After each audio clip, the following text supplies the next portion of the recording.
My name is Iris Holt, and at 34 I finally learned the truth about the night my grandmother died. I drove 5 hours to get here. 5 hours of open highway through Southern Virginia, with Nana Evelyn's brass drafting compass resting in the passenger seat like a quiet witness. The thing weighed almost nothing. It carried everything. My mother was turning 65. She was throwing herself a garden party at the old house, the one with the long gravel driveway I used to race my sister down when we were kids. Ruth Calloway, my grandmother's oldest friend, had called me 3 weeks earlier. Her voice was careful. Asterisk, your grandmother would have wanted you there for this. And I have something for you, Iris, when the moment's right, asterisk. I hadn't been home in 7 years. 7 years of silence. 7 years of my family telling this town I was the kind of woman who takes advantage of a dying old lady and vanishes when there's nothing left. I pulled up that driveway at 4 in the afternoon. 30 guests scattered across the back lawn. White tablecloths. Diane Holt holding court with a glass of Pinot Grigio. My sister Brooke laughing too loudly near the hydrangeas. My father Tom nodding along to whatever someone's husband was saying about the county fair. I stepped out of the car. Not one of them looked up. But what my mother had kept from me for 7 years was waiting at that party. And so was the only person still willing to say it out loud. Welcome back to Calm Drama Stories, where ordinary people set quiet boundaries that change everything. Here, dignity always outlasts cruelty, and the truth has a way of arriving exactly on time. Drop a comment and be sure to subscribe. I walked across the lawn with my hands loose at my sides. A few guests glanced over. One woman, I think she worked at the bank, offered a polite smile, the kind you give someone you can't quite place. Diane saw me first. She was mid-sentence, gesturing with that wine glass like a conductor's baton. Her eyes found mine, held for exactly 1 second, then moved back to her audience. She didn't stop talking. She didn't say hello. She simply adjusted her silk scarf and laughed at something a guest said, as if I hadn't driven 300 miles to stand in her yard. Brooke noticed next. My sister was 36 now, wearing a cream linen dress and a thin gold necklace I'd never seen before. She looked good. She looked like she'd been practicing looking good for a long time. Her smile thinned when she saw me, the way paper thins when you fold it too many times. Oh, a pause? You came. 2 words. No hug, no surprise, no warmth. Just the verbal equivalent of finding a stain on a tablecloth. Tom, my father, stood near the grill with Hal Brennan, the contractor everybody in town seemed to know.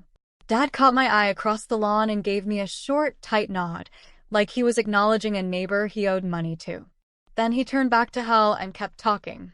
Aunt Carol appeared out of nowhere. She kissed both my cheeks, held my shoulders at arm's length, and said loud enough for the table behind her to hear. Bless her heart, she actually showed up. I'd been home for 45 seconds. Nobody asked me where I'd been. Nobody asked me what I did for a living. Nobody asked me anything at all. It happened near the dessert table. I'd picked up a plate of lemon bars because standing near food gives you something to do with your hands when nobody talks to you. I was working on my second one when Brooke walked over with 2 women I didn't recognize. Iris, you remember Karen and Dawn from the junior league? I didn't. I smiled anyway. Nice to see you both. Karen tilted her head. And what are you up to these days? Before I could answer, Brooke cut in. Her voice was bright and cheerful, the tone of someone reading a punchline they'd rehearsed. Still broke, still alone, still pointless. She said it like it was a joke. She even laughed afterward, a short performative exhale. Karen and Dawn half smiled because they didn't know what else to do. Across the lawn, my mother heard it. Diane lifted her glass of Pinot Grigio and laughed into her wine. The afternoon light caught the glass. The sound carried. Still broke, still alone, still pointless. I set down the lemon bar. I didn't raise my voice. I didn't clench my jaw. I had practiced 7 years of not reacting to things designed to make me react. And if there is one skill I have perfected, it is standing still while someone tries to knock me over. It's good to see you too, Brooke, I said. She blinked. That wasn't the script. She'd expected tears or anger or a stammered defense, something she could carry to the next circle of guests like a trophy. Instead, she got a woman holding a plate of lemon bars with steady hands and a face that gave her nothing. I didn't flinch. Flinching was what they were waiting for. Here is what the town of Mill Haven, Virginia believed about me. They believed I had swooped back into my grandmother's life during her final months, cozied up to her while she was confused and frail, then disappeared the night she died without so much as attending the funeral reception. They believed I had taken something, nobody could say exactly what, and left my mother to clean up the mess. They believed Diane was the devoted daughter, the one who held Evelyn's hand at the end, arranged the lilies on the casket, wrote the obituary, and sat in the front pew looking like grief made elegant. They believed all of this because my Aunt Carol had spent 7 years telling them so. Carol was 60 now, and she'd built her social life the way some women build Pinterest boards, one carefully curated story at a time. She ran the gossip loop in Mill Haven like a regional franchise. She decided who was sympathetic and who was selfish. And once Carol made the call, the town followed. She had decided I was selfish. I moved through the party like someone visiting an exhibit about their own disappearance. Poor Diane, I heard a neighbor whisper. A woman near the roses gave me a look that was half curiosity, half pity, the way you might glance at a stray dog that wandered into a nice restaurant. I carried every glance like a small stone in my pocket. Each one weighed almost nothing. Together, they were heavy enough to drown in. But here's what Carol and Diane and every whispering guest at that party didn't know. I hadn't left because I wanted to. I left because my mother told me a lie so clean and so cruel. It took 7 years and 1 letter to undo. 7 years earlier, I was 27 and working my first real engineering job in Roanoke when Nana Evelyn got sick. Pancreatic, stage 3. The doctors gave her 4 to 8 months. I came home immediately. I cooked for her. I drove her to chemo in Lynchburg, 45 minutes each way, 3 times a week. I read to her from the drafting manuals she loved. Old ones from the 50s with pencil notes in the margins, diagrams she'd drawn herself when women weren't supposed to know how load-bearing walls worked. I slept on the daybed in her study for 3 months. Diane came by on Sundays. Brooke sent flowers once. Tom mowed the lawn. On a Tuesday in October, Nana had a bad night. I stayed up with her until 2 in the morning, then fell asleep in the chair beside her bed. At 6 a.m., my mother called. "Go home, Iris. Get some rest. I'm coming over to sit with her." So I drove back to the main house, showered, and lay down for 2 hours. When I woke and called the house phone, Diane answered on the first ring. "She's gone. She passed about an hour ago." I couldn't speak. It was peaceful, my mother said. Her voice was flat and smooth, like a lake hiding something beneath its surface. Just family at the end. I drove back, ran up the porch steps, and tried to enter the bedroom. Diane stepped into the doorway, blocking me. She looked at me the way one looks at a dog that has tracked mud into the house. "She didn't want you there, Iris." I was protecting her. 5 words and a name. That sentence lived inside me for 7 years like a bone that never healed right. Nana Evelyn had been a draftswoman, not officially. Women in 1962 didn't receive that title. She worked for a civil engineering firm in Richmond as a clerical assistant, which meant she redrew half their blueprints and never saw her name on a single one. She told me these stories the way other grandmothers told fairy tales, with patience, quiet humor, and the calm understanding that the ending wasn't fair. When I was 12, she gave me her brass drafting compass. It was heavier than it looked, warm-toned, with a hinge that moved like silk. She kept it in a leather case lined with green felt. "This is the only tool that ever carried my initials," she said, turning it so I could see the tiny H scratched into the base. "I want you to put yours beside mine." I never did. It felt too sacred to mark. That compass became my touchstone whenever the world tilted. Through college, through my first job, through the night I packed a bag and left Mill Haven with nothing but my car and a box of books. It rested in whatever drawer, pocket, or glove compartment was nearest. Small as a house key, it grounded me the way a keel steadies a boat. Brooke had wanted it. I still remember her face the day Nana handed it to me, 12 and 14, standing in Nana's study. Brooke's expression sharpened and went still, the look of someone doing difficult math and disliking the answer. She never said a word. She didn't have to. The ledger between us began that afternoon. Nana told me something else that year, sitting on the porch with sweet tea and a pencil behind her ear. "You don't owe them proof, Iris." I was 12. I didn't understand then. I do now. Back at the party, I leaned against the porch railing and watched the lawn like a woman with nowhere better to be. The truth, no one here would hear it from me, was that I had spent the last 6 years building a structural engineering firm called Hole and Ridge from a 2-room office in Charlottesville. We began with residential inspections and small restorations. Then, 18 months ago, we won the contract for the Mill Haven Rivermill project, the largest historic renovation in the county's history. $3.2 million, 14 months of work. The project this entire town had buzzed about for a year. My company. My designs. My name on the contract. Yet here at this party, I remained the girl who had taken advantage of her dying grandmother and vanished. I let them believe it. When we drove past the Mercedes dealership on Route 29, Nana would ease off the gas, not to stare exactly, but to let the sunlight glide across the hoods. "You'll have one someday, Iris," she'd say. "And when you do, you won't drive it here to show them. You'll drive it because you earned the quiet." I was earning that quiet right now. The midnight blue sedan I had parked at the bottom of the long gravel driveway, half hidden behind the catering van and the old magnolia tree, cost more than my mother's annual total for the Millhaven Community Foundation. No one had noticed it yet. No one was looking. That was fine. I hadn't come back for the car. I hadn't come back to prove anything. I'd come because Ruth had asked, and because the woman who raised me deserved at least one person at this party who remembered her honestly. Ruth Calloway found me on the porch at 5:15, just as the afternoon light turned golden. She was 86, 5'2", and moved like a woman who had never been in a hurry and never been late. Her white hair was pinned neatly, and she wore a navy cardigan with brass buttons that looked older than I was. She carried a small clutch purse, the kind women her age held with both hands close to the body, as if it contained something precious. "There you are," she said, and she hugged me, really hugged me. Arms around my shoulders, her hand on the back of my head, holding me the way Nana used to when I was small. No one else at the party had touched me. "I'm glad you came," she said, pulling back to study my face with those sharp blue eyes that missed nothing. "You look like her, you know. More every year. Thank you for calling me Ruth." She patted my arm. "Your grandmother would have wanted you here." Then she glanced out at the party.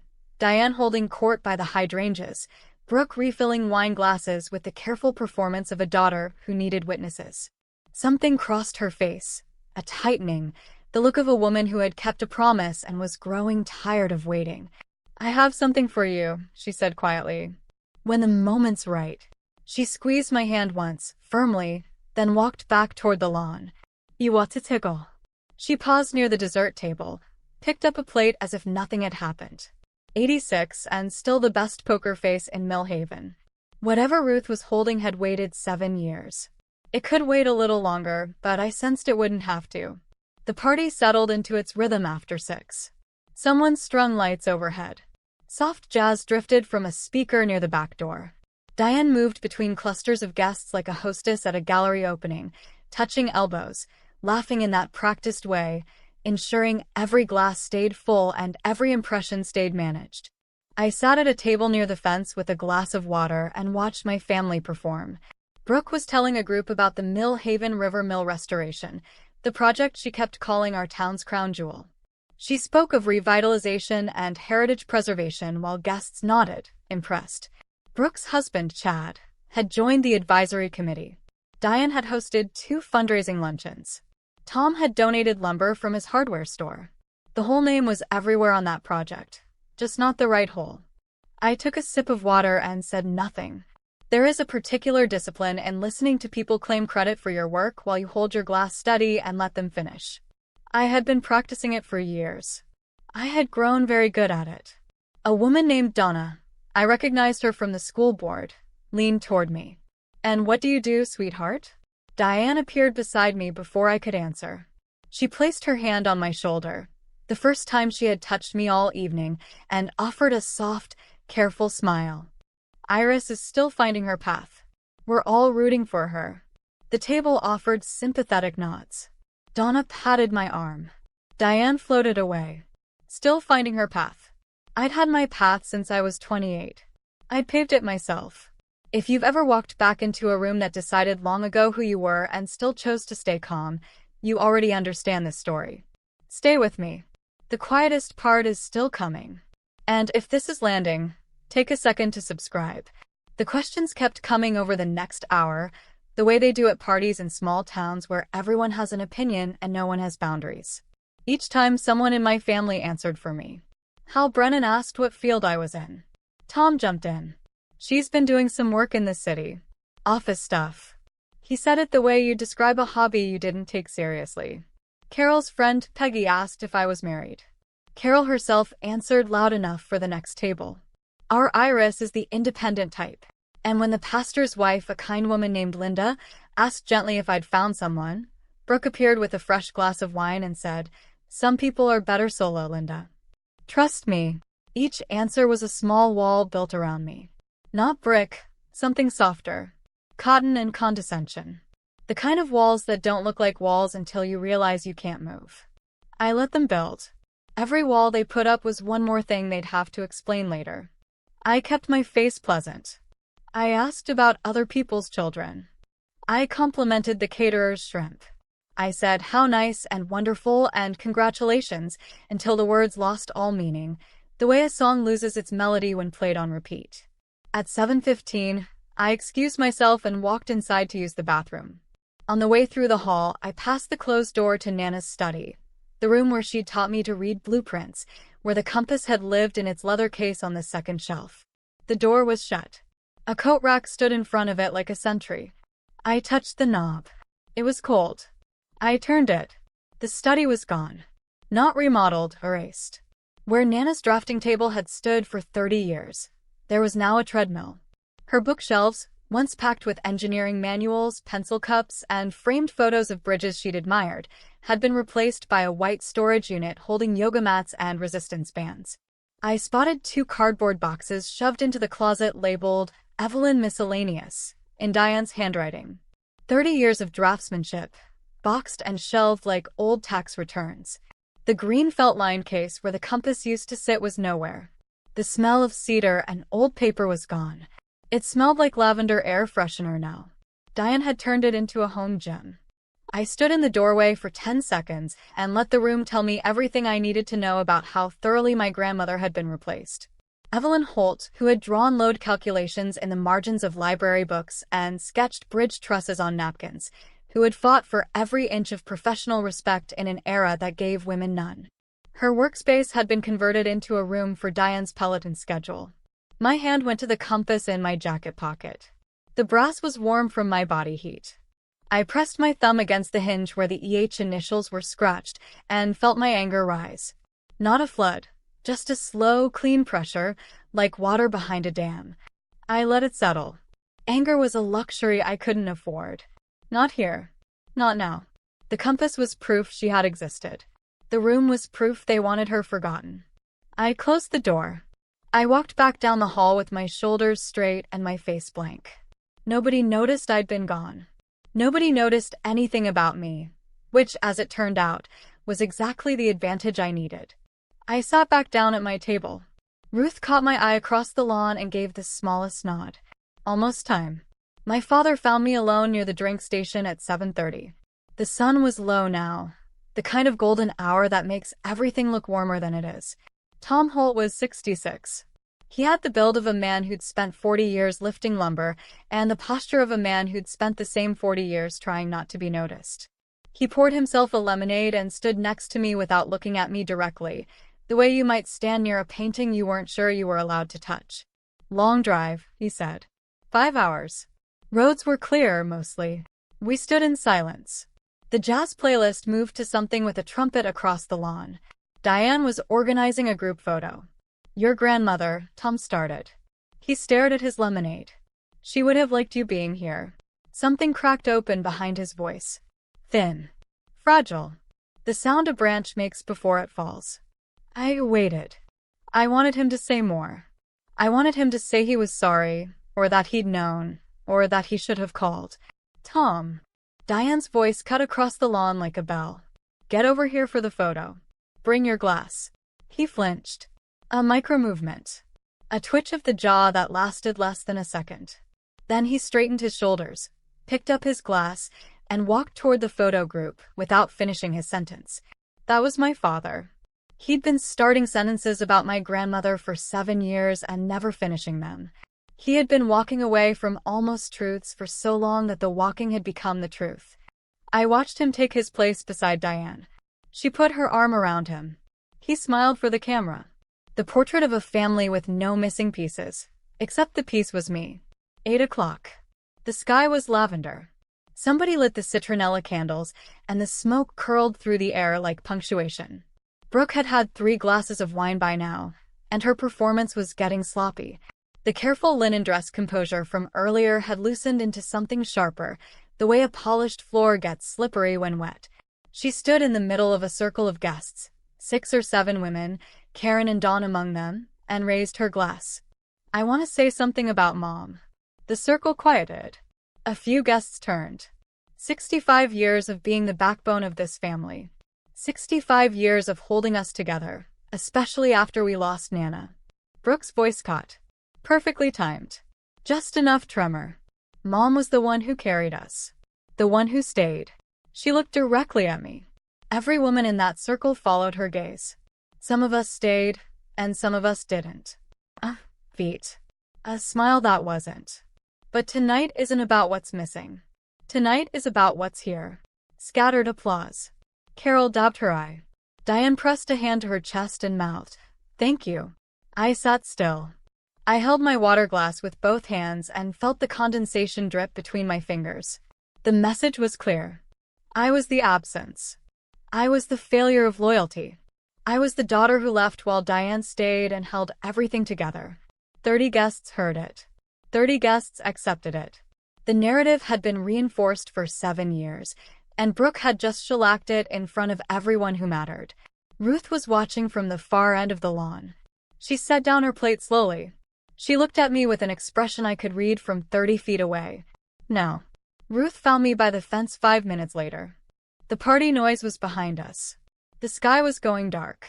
She opened her clutch purse, the navy one she'd been holding with both hands all evening, and pulled out an envelope. Yellowed, soft at the corners, the way paper gets when it's been handled carefully and often. Nana Evelyn's handwriting on the front, blue ink, firm strokes. For Iris when she's ready. She gave this to me the week before she died, Ruth said. Her voice was steady. She knew Iris. She knew what Diane was doing. I took the envelope. It weighed nothing. It weighed everything. Your grandmother asked for you, Ruth said, every day that last week. Every single day. She kept saying, "Where is Iris? Tell Iris to come." And your mother told her you didn't want to be there. Told her you were too busy. Told her you'd said it was too hard to watch. I stopped breathing. And Diane told you the opposite, didn't she? Ruth said gently. That your grandmother didn't want to see you. I couldn't speak. I nodded. She lied to both of you. She kept you apart at the very end, and then she built a story around it. Ruth's jaw tightened. I watched it happen. I was there 3 of those last 5 days. Your grandmother died asking for you, and your mother let her believe you didn't care. I opened the letter. Nana's handwriting, smaller than I remembered. The letters trembling but legible. I read one line, then another, then a third. And the world I'd been living in for 7 years folded in on itself like a paper crane. The last line read, "You don't owe them the proof. Just come home free of them." I folded the letter. I put it in my jacket next to the compass. I looked at Ruth. "She's going to give a toast soon," I said. Ruth nodded. "I'll be right there." I walked to the far end of the driveway where the gravel met the road. Nobody followed me. The compass was in my left pocket. The letter was in my right. 7 years of guilt sat between them. 7 years I had believed I abandoned my grandmother. 7 years of 2 a.m. conversations with myself where I replayed that phone call, "Go home, Iris. Get some rest," and hated myself for listening. 7 years of wondering if Nana had called my name at the end, and if she'd been disappointed that I wasn't there. She had called my name. She had called it every day. And my mother had answered every call with a lie. So practiced it sounded like mercy. I let that land. I let it settle into my bones the way cold settles into a house when the heat goes out, slowly, everywhere, all at once. I didn't cry. Crying would have been easy. I felt something harder than grief and quieter than rage. It was clarity. The kind that comes after you've been lost for years and someone finally hands you the map and says, "You were never on the wrong road." Someone moved the signs. I could have gotten in my car, driven 5 hours back to Charlottesville, and never spoken to any of them again. Nana's letter even gave me permission to do exactly that. Come home free of them. But free didn't mean silent. Free meant choosing what to do with the truth instead of hiding from it. Nana had been a woman who drew straight lines in a world that told her she couldn't hold the pencil. She didn't fight loud. She just showed up with the right answer and let the room catch up. I was her granddaughter. I knew what to do. I walked back toward the party. 9 o'clock. The candles were burning low. Somebody had switched the music from jazz to something softer. Acoustic guitar, the kind of playlist that says, "The evening is winding towards speeches and sentiment."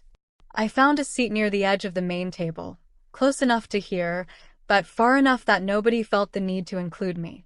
Diane was telling a story to Linda, the pastor's wife, and 2 women from the garden club.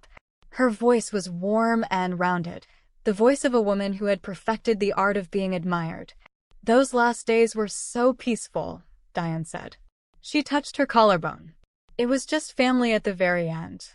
Mom and I holding hands." She squeezed my fingers right before she went. "I'll never forget it." Linda pressed her hand to her heart. What a blessing. It was. It really was. Diane wiped the corner of her eye with one finger. Dry. I noticed. Perfectly dry. I'm just grateful I could be there for her. I sat 12 feet away and heard every word. Every rehearsed, burnished, hollowed-out word. A week ago, those words would have made me feel sick with guilt. Now they made me feel something worse. Certain. Certain that Diane had told this story so many times she believed it. Certain that the version of events she'd built was load-bearing. Take it out and everything above it would fall. Certain that in a few minutes, when she stood up to give her birthday toast in front of 30 guests who thought she was the devoted daughter, the woman who held Evelyn's hand at the end, she would say it again. And this time Ruth would be listening. This time so would I, with the letter in my pocket and the truth sitting where it had always belonged. I found Ruth at the side of the lawn.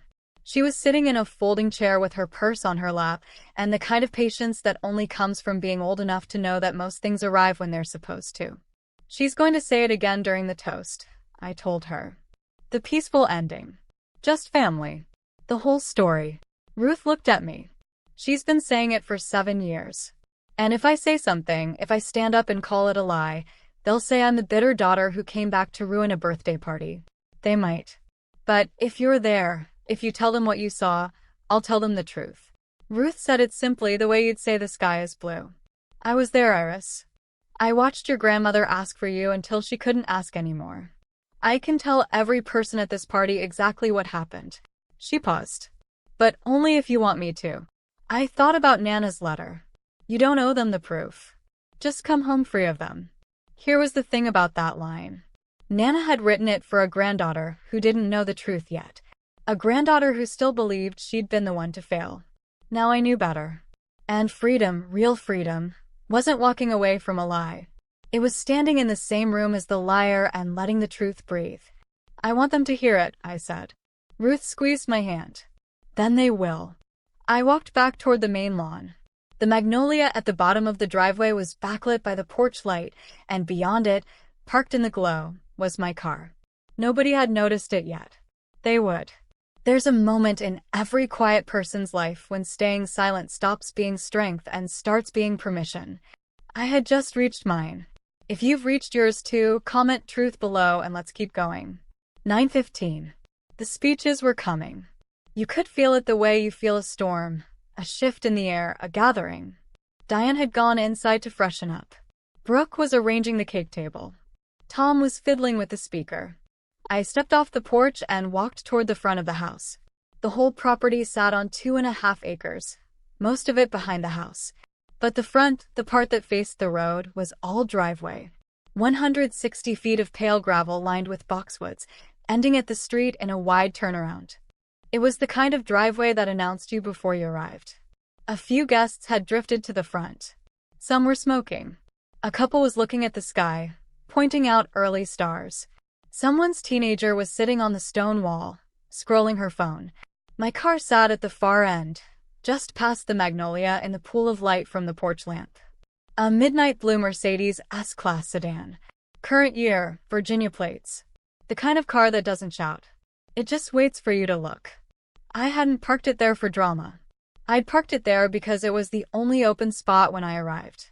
But now, in the evening light, with 30 guests 20 feet away and the string lights reflecting off the hood, it looked like an answer to a question nobody had thought to ask.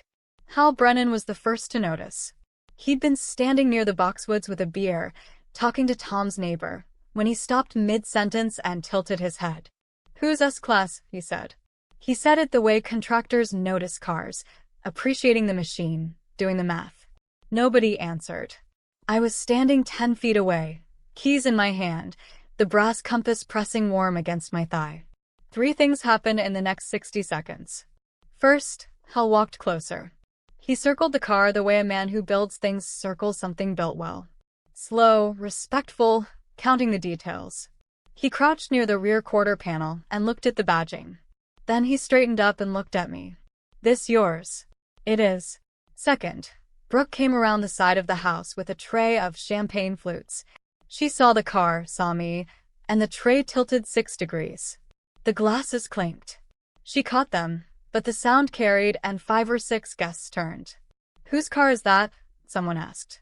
"It's Iris's," Hal said loud enough. Brooke set the tray down on the stone wall. Her mouth opened. Nothing came out. For the first time in 36 years, my sister had no line prepared. Third, Diane came through the front door. She had changed into a fresh blouse, ivory with gold buttons, and she was holding her birthday wine glass, the Pinot Grigio catching the porch light. She saw the crowd gathering at the end of the driveway. She saw the car. She saw me standing next to it. Her wine glass stopped halfway to her lips. For the first time in 7 years, my mother looked at me directly. Her gaze was sharp, recalculating the way a dealer looks at a hand that has changed. The glass hovered. The confident smile she'd been wearing all evening flickered once, reset, and came back at half power. "Well," she said. She lowered the glass. Interesting. 30 guests were watching now. The woman they'd been told was broke, alone, and pointless was standing next to a car that cost more than most of their mortgages. I didn't say a word. The car said enough for now. The rewriting started immediately. Brooke was first. She crossed her arms and examined the car from 10 feet away, the way you examine a painting you suspect is a forgery. "Is that leased?" she asked. "Casual." "Loud enough." I looked at her. "No." "A client's car?" "No." "A boyfriend's." And there it was, the echo. Still alone. She couldn't imagine a world where I'd earn this myself, because that world would require her to rethink 7 years of assumptions. And Brooke didn't rethink. Brooke doubled down. "It's mine, Brooke. I bought it with money I earned at the company I built." Her face did something complicated. A series of micro-expressions like someone flipping through channels. Disbelief, recalculation, resentment, and then a hard landing on the only channel she knew how to broadcast. "Must be nice," she said. "Some of us spent the last 7 years actually being here." Aunt Carol appeared at Brooke's elbow. "A car doesn't make a family, dear," she said to me. She said it sweetly, the way people say sweet things that are meant to cut. Guests were whispering. I could hear fragments. Engineering firm. Charlottesville. How did we not know? Hal was talking to Tom's neighbor about the car's specs, but I could tell from the angle of his head that he was thinking about something else. He kept looking from the car to me and back like he was trying to place a puzzle piece. Diane hadn't moved from the porch. She stood with her wine glass at her side. Not drinking, just holding. The way you hold a weapon you're not sure you'll need. Her eyes tracked every guest who walked toward the car. She was doing math. I could tell she was recalculating who I was and what that meant for the story she'd spent 7 years constructing. Hal Brennan figured it out before anyone else. He was a general contractor. He'd been in the construction business in Millhaven for 22 years, and he knew every firm, every subcontractor, every architect in a 100-mile radius. He'd been following the Rivermill restoration project the way men in his line of work follow big local jobs, with professional envy and genuine curiosity. He walked over to me. His voice was different now. Not the casual beer and party voice, but the voice he probably used on job sites. Holton Ridge, he said. Out of Charlottesville. Yes. That's the firm doing the Rivermill project. 3.2 million contract. 3.4 actually. We picked up the annex last quarter. He stared at me. You're the principal. I'm the founder. Hal looked back at the house, at Tom, who was frozen near the porch with his lemonade, at Brooke, whose face had gone white, at Diane, who was gripping her wine glass so hard I could see her knuckles from 20 feet away. Your family's been talking about that project all night, Hal said slowly.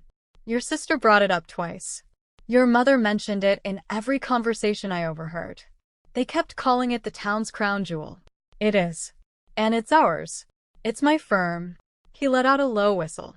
The sound cut through the party chatter. 3 more guests turned to look. Brooke had said some of us spent the last 7 years actually being here. She was right. She'd been here borrowing the prestige of a project she didn't know was mine, telling strangers about the Rivermill as if proximity to the town made it hers. I hadn't come here to claim credit, but credit has a way of finding its owner when the room gets quiet enough. Diane caught my arm in the hallway between the kitchen and the living room, out of sight from the lawn. Her grip was firm. Her smile was gone. Up close, I could see the thin lines around her mouth that makeup couldn't reach, the slight tremor in her lower lip that meant she was running calculations at full speed. What are you doing? She said. Low, controlled, but barely. Attending your birthday party, Mom. Don't. She tightened her grip. Don't play this game with me. You show up here after 7 years with that car and that announcement about some company, and you think that changes anything. I looked at her hand on my arm. She let go. I didn't announce anything. Hal figured it out. Because you parked it right there, right where everyone could see. I parked where there was a spot. Her jaw worked. I watched the muscles move under her skin like small machinery. She wanted to yell. She couldn't. Not with 30 guests on the other side of the wall. Don't you dare embarrass this family today, she said. This is my birthday. This is my evening. You don't get to waltz in and exist where people can see me. She flinched. It was quick. A flash of something that looked almost like recognition before it disappeared behind the mask. You always did love an audience, she said. No, I said. You did. We stood in the narrow hallway for 5 seconds. The clock on the wall ticked. Somewhere outside, Brooke called for everyone to gather for the toast. Diane straightened her blouse. She lifted her chin. She walked past me toward the lawn, and as she brushed by my shoulder, she whispered, You're still the girl who ran. She didn't know about the letter yet. She was about to. Brooke was already standing near the cake table when I came back outside. She had a champagne flute in one hand and the knife for the cake in the other, and she looked like a woman holding on to the last 2 props from a play that was falling apart. The guests were gathering. Folding chairs dragged across grass. Somebody dimmed the string lights. The evening had that charged, expectant quality that comes right before speeches at parties. The moment when everyone stops talking and turns toward whoever is about to speak. Brooke saw me. She saw my face. And whatever she read there made her do what Brooke always did when she felt the ground shifting. She doubled down. Everyone, before Mom gives her toast, she raised her glass. Her voice was bright, strained, pitched higher than it needed to be. I just want to remind everyone that tonight is about loyalty, about who shows up year after year, not just when it's convenient. She looked at me. The meaning was a hammer. Some of us chose this family every single day. Some of us didn't. And I think that says everything. Silence. Not the comfortable kind. The kind that happens when someone has said something a little too sharp for the occasion and no one knows where to put it. Linda, the pastor's wife, shifted in her chair. Karen stared at her hands. Donna sipped her champagne too fast. Brooke stood there waiting for applause that didn't come. Ruth was 3 rows back, sitting with her purse on her lap and her eyes on me, steady as a compass needle. The moment held. The string light swayed. Diane picked up her glass and walked toward the front of the gathering. Toast time. Diane stood in the glow of the string lights with her wine glass raised. She was backlit, golden, composed, 65 years old and in full command of the room, or at least in full command of the performance. Thank you all for being here tonight, she said. Her voice was warm, polished, the voice of a woman who had chaired 100 meetings and never lost a vote. This family has been through so much. We've lost. We've grieved. But we stayed together. She paused. She looked at Brooke, then at Tom, then briefly, dismissively at me.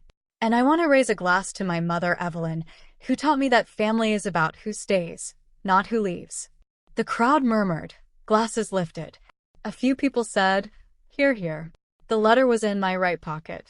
The compass was in my left. Both pressed against me like two halves of a scale. Nana had written, "Just come home free of them." But Nana had also spent 40 years drawing straight lines in rooms that told her she couldn't hold the pencil. She didn't hide. She showed her work. I could leave. Drive away. Let the story stand. Let Diane own the version. Let Brooke keep saying still broke, still alone, still pointless at every party for the next 20 years. Or I could stand up in this garden full of witnesses and let the truth do what it does. I caught Ruth's eye. She gave me that same small nod. I stood. "I'd like to say something too," I said. My voice was even. Quiet. The kind of quiet that makes people lean in. Diane's glass trembled once. Her smile didn't waver, but her grip on the wine glass shifted. I watched her fingers reposition the way a poker player adjusts their cards when the bet gets raised. "Of course," she said, gracious, magnanimous. The tone of a woman granting a favor she hadn't been asked for. "Iris, please say a few words." She thought she knew what was coming. A sheepish apology, a prodigal daughter routine, something she could absorb and redirect the way she redirected everything. I stood in front of 30 people. The string lights hummed. The gravel driveway stretched behind me. Somewhere near the Magnolia, my car gleamed like a fact nobody could explain away. "I want to talk about Nana, Evelyn," I said. A ripple of attention.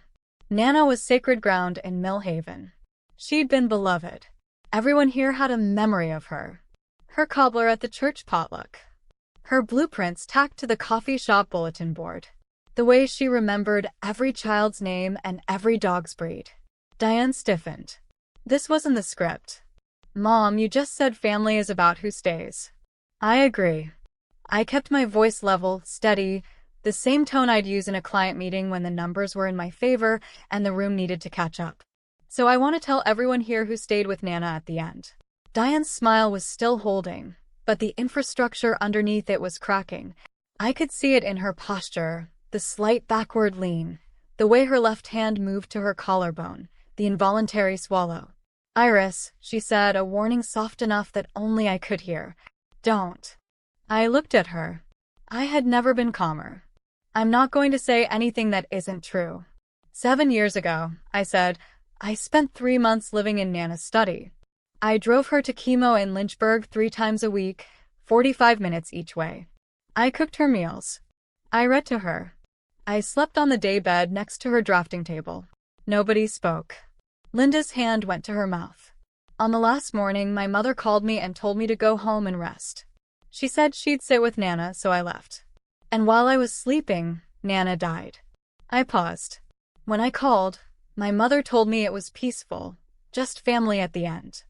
I looked at Diane. She was frozen. The wine glass hung at her side like a pendulum that had stopped. Then she told me Nana hadn't wanted me there, that she was protecting Nana from the stress of my presence. And I believed her for 7 years. I turned to the guests. "There's someone here tonight who was also there during those last days. Someone who saw what actually happened." Ruth stood. 86 years old, 5'2", navy cardigan with brass buttons. She didn't rush. She walked to the front of the gathering the way she walked everywhere, without hurry, without hesitation. "My name is Ruth Calloway," she said. Her voice was clear as a bell tower. "Evelyn Holt was my closest friend for 53 years. I was there for 5 of her last 7 days, and I need to tell you what I saw." The garden went still. Even the crickets seemed to quiet. Evelyn asked for Iris every single day. I sat in that room and heard her say your name over and over. "Iris, where's Iris? Tell Iris to come." And every time she asked, Diane told her Iris didn't want to come, that Iris said it was too hard to watch. Ruth looked at Diane. "That was a lie. You kept a dying woman from the granddaughter she loved. And then you spent 7 years telling this town that Iris was the one who abandoned her. The sound that Diane made was not a word. It was something between a gasp and a denial. A sharp intake of breath followed by a quick shake of the head that was too fast to be convincing. That is not true, Ruth. You don't know what you're. I know exactly what I'm saying. Ruth hadn't raised her voice. She didn't need to. I was in the room. I heard her say Iris's name. I heard you tell her Iris wouldn't come. I was protecting my mother. Diane's voice cracked upward. She was louder now. Louder than she meant to be. And the guests who hadn't been watching before were watching now. You don't understand what it was like. She was confused. She was calling for everyone. She didn't know what she was saying. She knew exactly what she was saying. Ruth's voice stayed even. She wrote a letter. I pulled the envelope from my jacket. Yellowed blue ink. For Iris when she's ready. Nana gave this to Ruth before she died, I said. She knew what was happening. She knew she was being kept from me, and she wanted me to know the truth. I didn't read the whole letter. I read one line, the one that mattered. You don't owe them the proof. Just come home free of them. Diane's hand trembled. Slowly, like a woman setting down something she'd been carrying for a long time, she lowered her wine glass to the table. It made a small sound against the wood, the last glass she'd set down that evening. You're ruining my birthday. Her voice broke. It was wet and ragged. The sound of a person whose mask has slipped and who is furious at the mask for slipping.